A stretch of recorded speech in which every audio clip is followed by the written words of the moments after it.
সম্পর্কের বেড়াজালে যারা আটকে থাকে তারা বোঝে ভালোবাসাটা কতটা বেদনা বিধুর হয়। খুব কষ্ট হয় তাদের থেকে দূরে থাকলে। যারা আমাদের খুব প্রিয় হয় তারা একদিন হঠাৎ করে চলে যায় কোনো কিছু না বলেই।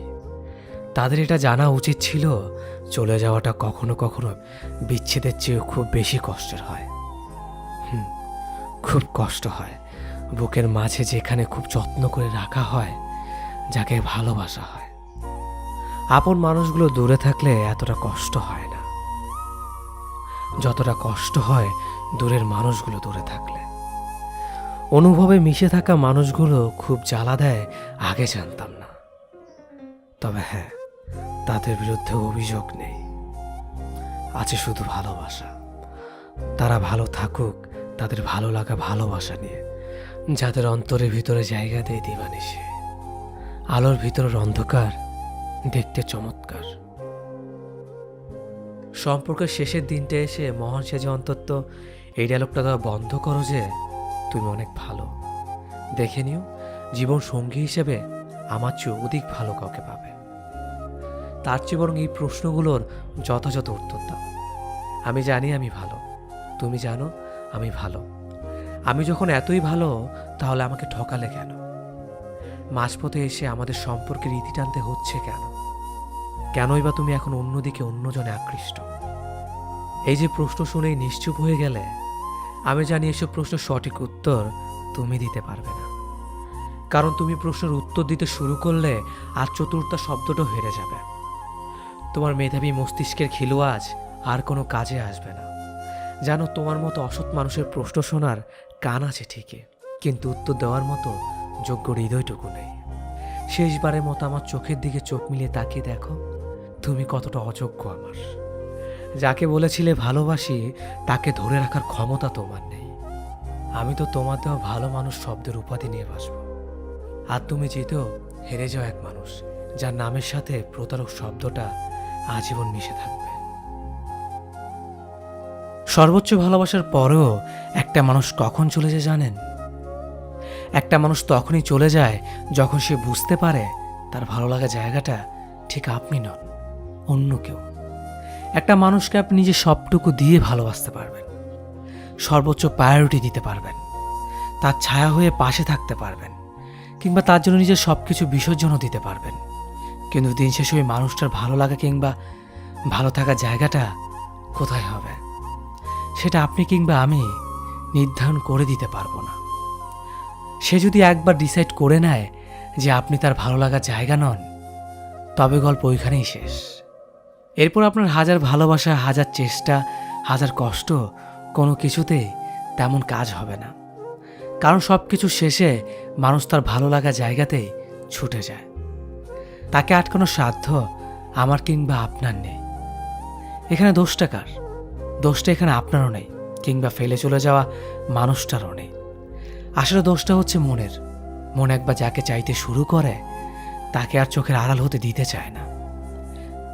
এবার সে মরিচিকা হোক, তবুও মন তাকেই চাইবে। কারণ ওই যে আত্মার টান, এই টান ছিঁড়ে তাকে নিজের কাছে নিয়ে আসা এতটাও সহজ ব্যাপার না। পৃথিবীর সব মায়া কাটানো গেলেও অতীতের মায়া কাটানো যায় না। অতীতে একটা বিষের পেয়ালা, মরণ ফাঁদ। তবু মানুষ বারবার ছুটে চলে অতীতের টানে। সব মানুষের বেলায় প্রিয় মানুষটাই প্রাক্তন হয় না। অনেকের ক্ষেত্রে সম্পর্কটা প্রাক্তন হয়ে যায়। হাজার চেষ্টা করলেও পুরনো দিনে ফিরিয়ে নেওয়া যায় না।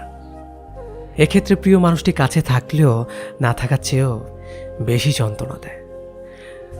যার সাথে কথা বলতে বলতে হাজার কথা বলার পরে মনে হতো যেন কোনো কথাই হয়নি। আজ তার অবহেলা আবৃত্ত প্রতিটি মুহূর্ত তীব্র যন্ত্রণা দিচ্ছে। প্রিয় মানুষটা আজও প্রাক্তন হয়ে ওঠেনি, তবে সম্পর্কটা ক্ষত বিক্ষতভাবে প্রাক্তন হয়ে উঠেছে ধীরে ধীরে। এমন এক পর্যায়ে আসে যেন বিষ গিলে নিজে হজম করে ফেলার মতো অবস্থা। ছেড়ে যাওয়ার চেয়ে বদলে যাওয়া বেশি কষ্টকর ও যন্ত্রণাদায়ক। ভুল ভ্রান্তি নিয়েই আমাদের জীবন। আমরা কেউই ভুলের ঊর্ধ্বে নয়, তবু কখনো কখনো ভুল আর অন্যায় ব্যাপার দুটি গুলিয়ে ফেলি নিজের অজান্তে। তবু ভালো থাকুক পৃথিবীর সকল প্রাক্তনরা, ভালো থাকুক প্রাক্তন সম্পর্কে আবদ্ধ বিপরীতমুখী দুটি লোহিত শিখা। সময় কি সুন্দর করে বদলায়। আজকে যা লেট মেসেজ সিন করার ব্যাপারটা আপনার মন খারাপ করিয়ে দেয়, একটা সময় আসবে যখন মাসেও তার কথা একবারও মনে পড়বে না। যে মানুষটা চেঞ্জ হয়ে যাওয়াটা মেনে নিতে না পেরে কান্না চলে আসে, একসময় সেই মানুষটার জন্য আর কোনো ফিলিংসই কাজ করবে না। কেউ ঠকালে নিজের কাছে খারাপ লাগে এখন, একটা সময় কেউ ঠকালে আর কোনো ফিলিংসই কাজ করবে না। বদলে যাওয়া সময়টা নিজের বোকামির জন্য নিজেই হাসবেন আর বলবেন, কি বোকামিটাই না করেছিলাম। কারোর জন্য থাকা তুমুল আবেগ, টান, মায়া, অভিমান, অভিযোগ সবকিছু একসময় চেঞ্জ হবে। আবেগ নিয়ন্ত্রণে চলে আসবে, আসবেই, শুধু সময়ের অপেক্ষা। সম্পর্ক যখন মাঝপথে ভেঙে যায়, কেউ একজন খুব সামান্য কারণে তাদের ছেড়ে যায়, যেন তারা ছেড়ে যাওয়ার জন্যই আসে। ঠিক তখন যা স্বাভাবিক সত্য তা মেনে নিতে হয় সম্পর্কে ভাঙা হৃদয়টাকে। তারপর তাকে হেঁটে যেতে হয় অনেকটা পথ, একদম একা। কারো অপেক্ষা না করে হেঁটে যেতে হয় একা এক জীবন। আমি জানি কেউ ছেড়ে যাওয়ার পরও তাকে ভালোবাসা যায়, ঠিক ততদিন ভালোবাসা যায় যতদিন হৃদয় শূন্যস্থান পূরণ করতে কেউ না আসে। তবু তিক্ত বিচ্ছেদের পরও যদি কেউ ফিরে আসে, তবে মৃত্যুকে পছন্দ করে আর মানুষটাকে বিকল্প হিসেবে ধরে নিলে বোধ হয় নিজের অস্তিত্ব বলে কিছু একটা অবশিষ্ট থাকে। অথচ দেখা যায় অধিক সংখ্যক ভাঙা মন একা আধটুকু পথ চলতে পারে না, হাঁটতে তাদের পা টলে। কানের অপেক্ষা করে সেই মানুষটার জন্য যারা নিঃস্বার্থে তাকে ছেড়ে গিয়েছে। আমি জানি সেসব হৃদয় রোজ অতীতেই বাঁচে, মনে মনে চায় সে মানুষটা আবার ফিরে আসুক, আবার একবার প্রেম হোক তার সাথে। অতঃপর কেউ কেউ ফিরেও আসে, নিজে ভালো থাকার জন্য ফিরে আসে, নিঃস্বার্থে চিরল ধরলে ফিরে আসে, এমন ধাঁচে ফিরে আসে যেন তাতে ফিরিয়ে দেয়া যায় না। কিন্তু যারা খুব বিশ্বাসে আবার একবার তাতে জড়িয়ে ধরে, যারা চায় এসব মানুষ আবার ফিরে আসুক, তাদের জন্য ওসব স্বার্থবাদী মানুষের আসল শিক্ষাটা হয় না, যার দরুন তারা কখনোই বুঝতে পারে না ছেড়ে যাওয়ার পরে বেঁচে থাকাটা কতখানি কষ্টের। সম্পর্ক যাদের মাঝপথে ভেঙে যায়, সম্পর্কটা না হলেই হয়তো ভালো ছিল। সম্পর্ক নাকি দুইটা মানুষকে এক করে দেয়, অথচ আমি দেখলাম সম্পর্ক দুইটা মানুষকে অনেক দূরে ঠেলে দেয়। সম্পর্ক বিশ্বাস কেড়ে নেয়, সম্পর্ক মানুষের মন ভেঙে দেয়। কথার সূত্রটা যখন পরিচয় সীমাবদ্ধ থাকে, তখন একজনের প্রতি আরেকজনের আকর্ষণ যেন বাড়তেই থাকে। দুজনের দুই দিক থেকে সমান তালে কাছে আসার সমর্থন থাকে। কিন্তু পরিচয়টা যখন সম্পর্কের রূপ নেয়, তখন নিজের প্রথম অনুভূতির বিপরীত প্রতিচ্ছবি বাস্তবে প্রকাশ পায়। আমি বলেছিলাম আমাকে শুধু ভালোই বেসো, কিন্তু সে আমাকে সম্পর্কে জড়াতে বলেছে। আর এই সম্পর্কই আমাদের মাঝে এত কাছে থেকেও কতটা দূরত্ব বাড়িয়েছে। সে আমাকে ভালোবাসে ঠিকই, তবে অনুভূতিতে নয়, বর্ণাক্ষরে।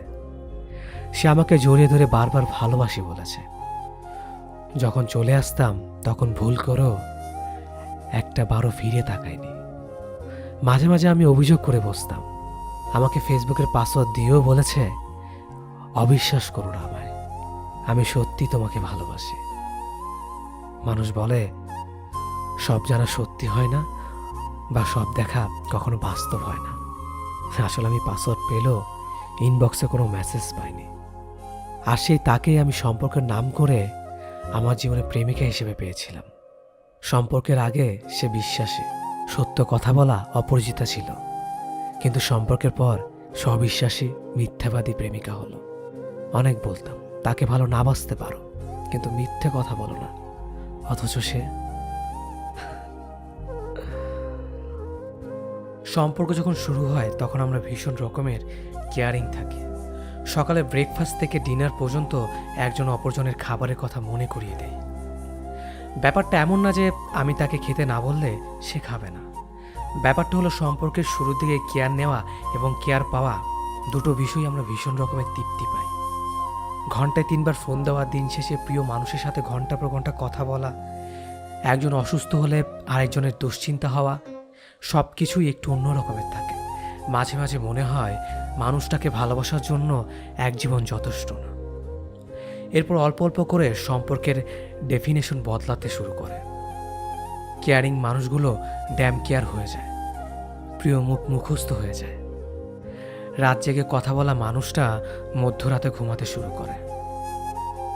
একজনের অসুস্থ হওয়ার ব্যাপারটা আরেকজনের কাছে স্বাভাবিক হতে শুরু করে। প্রচণ্ড জ্বরের ঘরে যে বিপরীত মানুষটা একসময় মাথায় হাত বোলানোর কথা বলতো, সম্পর্কের বয়স বেড়ে গেলে সেই মানুষটা একটা না পেয়ে এক্সট্রা খেয়ে ঘুমিয়ে যাওয়ার কথা বলে। টিপ পড়লে তোমাকে কি যে সুন্দর লাগে বলা প্রেমিক একসময় চোখের নিচে পড়ে যাওয়া কালিরও খেয়াল করে না। আমরা বেরিয়ে আসতে শুরু করি একটা ফ্যান্টাসির জগৎ থেকে। তারপর একদিন আর সব কিছু আগের মতো চলতে থাকে না। সব কেমন এলোমেলো লাগে। মানুষটা অভ্যাস হয়ে গেলেও একসময় মানুষটাকে আর আপন লাগে না। হৃৎপিণ্ড ভর্তি ভালোবাসা মরে গিয়ে যেখানে অভিযোগ ঢুকতে শুরু করে। আহা, ইনসোমিনিয়া ঝাপটে ধরে সমস্ত শহরটাকে। আমরা আশ্রয়হীন থাকতে পারি না। সবসময় একটা আশ্রয় দরকার হয় আমাদের। তারপর আমরা দূরে যেতে শুরু করি একটা নিরাপদ আশ্রয় খুঁজে, একটু প্রেম খুঁজে, একটু কেয়ারিং চাই। মাঝে মাঝে দূরে চলে যেতে হয়। দূরে চলে যাওয়াটা জরুরি। দূরত্ব সৃষ্টি না হলে মানুষগুলোকে গুরুত্ব বোঝানো যায় না। মাঝে মাঝে নিজেকে আড়াল করে মানুষগুলোকে টের পাইয়ে দিতে হয় বুকে কতটা গভীর কষ্ট জমে গেলে মানুষ দূরে চলে যায়। সম্পর্ক যখন শুরু হয় তখন আমরা ভীষণ রকমের কেয়ারিং থাকি। সকালে ব্রেকফাস্ট থেকে ডিনার পর্যন্ত একজন অপরজনের খাবারের কথা মনে করিয়ে দেয়। ব্যাপারটা এমন না যে আমি তাকে খেতে না বললে সে খাবে না। ব্যাপারটা হলো সম্পর্কের শুরুর দিকে কেয়ার নেওয়া এবং কেয়ার পাওয়া দুটো বিষয় আমরা ভীষণ রকমের তৃপ্তি পাই। ঘন্টায় 3বার ফোন দেওয়া, দিন শেষে প্রিয় মানুষের সাথে ঘন্টার পর ঘন্টা কথা বলা, একজন অসুস্থ হলে আরেকজনের দুশ্চিন্তা হওয়া, সব কিছুই একটু অন্য রকমের থাকে। মাঝে মাঝে মনে হয় মানুষটাকে ভালোবাসার জন্য এক জীবন যথেষ্ট না। এরপর অল্প অল্প করে সম্পর্কের ডেফিনেশন বদলাতে শুরু করে। কেয়ারিং মানুষগুলো ড্যাম কেয়ার হয়ে যায়, প্রিয় মুখ মুখস্থ হয়ে যায়। রাত জেগে কথা বলা মানুষটা মধ্যরাতে ঘুমাতে শুরু করে। একজনের অসুস্থ হওয়ার ব্যাপারটা আরেকজনের কাছে স্বাভাবিক হতে শুরু করে।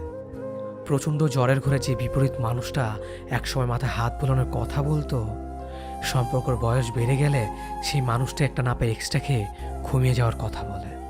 টিপ পড়লে তোমাকে কি যে সুন্দর লাগে বলা প্রেমিক একসময় চোখের নিচে পড়ে যাওয়া কালিরও খেয়াল করে না। আমরা বেরিয়ে আসতে শুরু করি একটা ফ্যান্টাসির জগৎ থেকে। তারপর একদিন আর সব কিছু আগের মতো চলতে থাকে না। সব কেমন এলোমেলো লাগে। মানুষটা অভ্যাস হয়ে গেলেও একসময় মানুষটাকে আর আপন লাগে না। হৃৎপিণ্ড ভর্তি ভালোবাসা মরে গিয়ে যেখানে অভিযোগ ঢুকতে শুরু করে। আহা, ইনসোমিনিয়া ঝাপটে ধরে সমস্ত শহরটাকে। আমরা আশ্রয়হীন থাকতে পারি না। সবসময় একটা আশ্রয় দরকার হয় আমাদের। তারপর আমরা দূরে যেতে শুরু করি একটা নিরাপদ আশ্রয় খুঁজে, একটু প্রেম খুঁজে, একটু কেয়ারিং চাই। মাঝে মাঝে দূরে চলে যেতে হয়।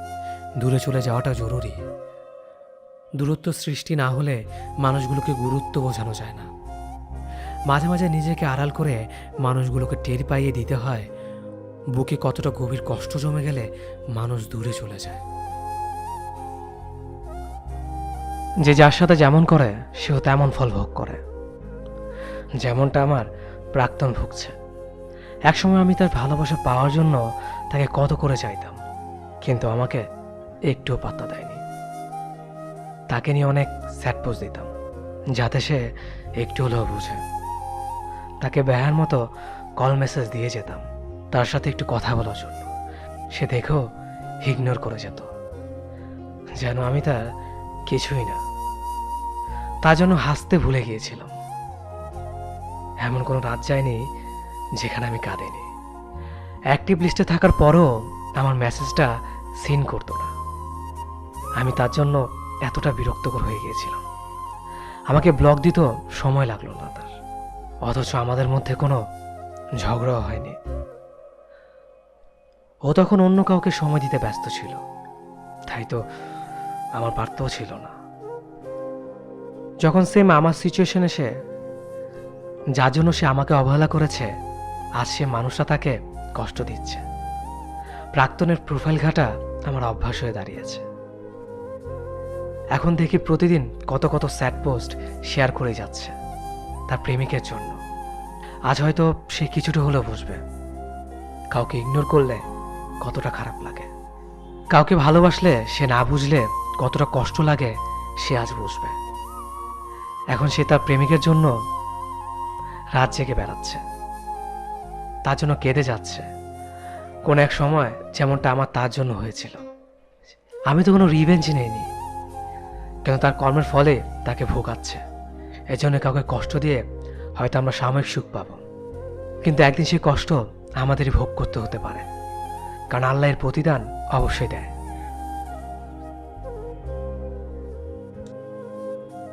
যে সম্পর্ক টিকিয়ে রাখার জন্য আপনাকে তার হাত পায়ে ধরতে হবে, সেই সম্পর্ক একেবারে চুকিয়ে দেওয়াই উচিত নয় কি? আপনি মেসেজের পর মেসেজ দিয়ে যাবেন আর সে কন্টিনিউয়াসলি আপনার মেসেজগুলো ইগনোর করে অন্য কারো ইনবক্সে পড়ে থাকবে। এটাকে যদি আপনি ভালোবাসা মনে করেন, তবে আপনি নিতান্তই একজন বোকা মানুষ। সে আপনাকে প্রতিনিয়ত ঠকিয়ে যাচ্ছে আর আপনি তার আশায় দিনের পর দিন অপেক্ষা করে যাচ্ছেন। একটু সময়ের জন্য আকুতি মিনতি করছেন। কেন? সে আপনাকে ভালোবাসলে শত ব্যস্ততার মাঝেও একবার ফোন করতে ভুলবে না। আর যদি ভুলেও যায়, তবে সে ঠিক ততটাই ভালোবাসা দিয়ে সে গ্যাপটা পূরণ করে দেবে। এগুলো আপনি কখনোই তাকে বলে বলে শেখাতে পারবেন না, এগুলো মন থেকেই হয়। তাই যে আপনাকে ইগনোর করছে, তাকে ঠিক ততটাই ইগনোর করুন। তার থেকে ঠিক ততটাই দূরত্ব বজায় রাখুন, যতটা দূরত্বে থাকলে তার জন্য আপনাকে কষ্ট পেতে হবে না। যে আপনাকে অবহেলা করে তাকে নয়, নিজেকে ভালোবাসুন, কারণ আপনি অনেক বেশি দামি। যে সম্পর্কগুলো যোগাযোগহীনতা নষ্ট হয়ে গেছে, তাদের কথা মনে পড়লে অভিমান হয়। কত সময়ের বিনিয়োগ, কত এফোর্ট, কত যত্নের যোগফলে একটা সম্পর্ক বড় হয়ে ওঠে, অথচ কত ঠুনকো বিষয় নিয়ে সম্পর্কের মাঝ দিয়ে বয়ে যায় দূরত্বের নদী। এমন কত ভালো সম্পর্কের সাথে কোনো কারণ ছাড়াই যোগাযোগ নেই। এখন আর কথা হয় না, শব্দ শুনতে পাই না, দেখা নাই, ছোঁয়া হয় না। কারণে মানুষের সাথে দূরত্ব সৃষ্টি হয়। তার চেয়েও বেশি মানুষের সাথে দূরত্ব সৃষ্টি হয় অকারণে। আমার এক বন্ধুর কথা মনে পড়ে, যার সাথে আমার অজস্র স্মৃতি জমে আছে। অজস্র সময় খরচ করে জমিয়েছি স্মৃতির আস্তরণ, অথচ এখন আর কারো কাছে কারো খবর নেই। ভালো কিংবা খারাপ সংবাদ আর কারো কানে পৌঁছয় না। কথায় আছে, কে জানে কেমন আছে। এই যে জীবনের সাথে ঘনিষ্ঠতা বাড়তে বাড়তে ব্যস্ততার সাথে সম্পর্ক গড়ে ওঠে, নতুন নতুন মানুষ আসে আর পুরাতন মানুষ হারিয়ে যায়। আমার অবসরে ভীষণ মন খারাপ হয়।